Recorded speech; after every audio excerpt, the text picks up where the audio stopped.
नमस्कार बंधुगण। उत्कल भूमि रे प्रभु श्री जगन्नाथंकर 12 मासरे 13 पर्व पालन करा जाए। रथ यात्रा परी महाप्रभुंकर एक अनन्य विशेष पर्व हेउछि दोल पर्व। एही दोल पर्व रे महाप्रभु दोल गोविंद बेशरे द्वार द्वार बुली द्वारी भोग खाइथांती एवं भक्त मानक सह होली खेलिथांती। तेबे एही दोल पर्व काहेकि पालन करा जाए आसंतु जानिबा। उत्कल माटी रे पालन करा जाउथिबा एक विशेष पर्व हेउछि दोल पर्व।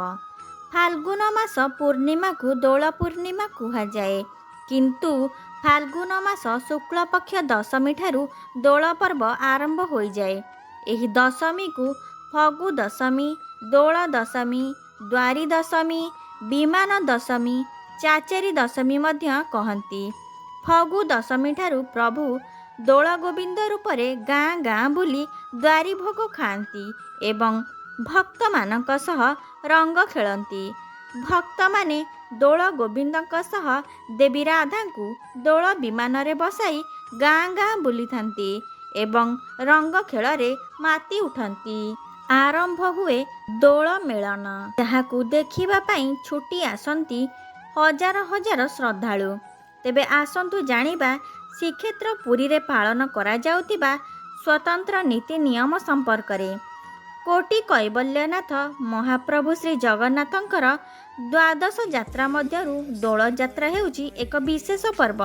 एही यात्रा समय रे महाप्रभुंक ठारू आज्ञामल प्राप्त होई भूदेवी एवं श्रीदेवींक सह दोल गोविंद रूपरे महाप्रभु मणि विमान रे विराज होई मंदिर बेढ़ारे 7 थर परिक्रमा करी दोल बेदी रे दर्शन दियंती महाप्रभु। एही अवसर रे महाप्रभु श्री जगन्नाथ, प्रभु श्री बलभद्र, माता सुभद्रा एवं चक्रराज सुदर्शन चाचेरी बेशरे रक्तवर्णर वस्त्र सहित अनेक प्रकार अलंकार रे सुसज्जित होई भक्त मानकु दर्शन दियंती। फगु दशमीर एही पवित्र दिवस रे मध्याह्न धूप सरिबा परे चलंती प्रतिमा दोल गोविंद स्वतंत्र विमान रे बसी जगन्नाथ बल्लभ मठ को विजे करिथांती एवं सेठी अबीर लागि होइथांती। कार्तिक मासर पंचुक परी फाल्गुन मासर फगु दशमी ठारू पूर्णिमा पर्यंत को दोल पंचुक कुहा जाए। एही दोल पंचुक रे महाप्रभुंक ठारे लागि हेउथिबा फगु को झिमिरी फगु कहंती। एही समय रे महाप्रभुंकु दर्शन कले कोटि जन्मर पुण्यर फल मिलिथाए बोली पौराणिक गाथारू जणा पड़े। चाचेरी बेशरे चाचेरी भोग खाइबा परे पूर्णिमा दिन श्रीमंदिर को प्रत्यावर्तन करिथांती दोल गोविंद।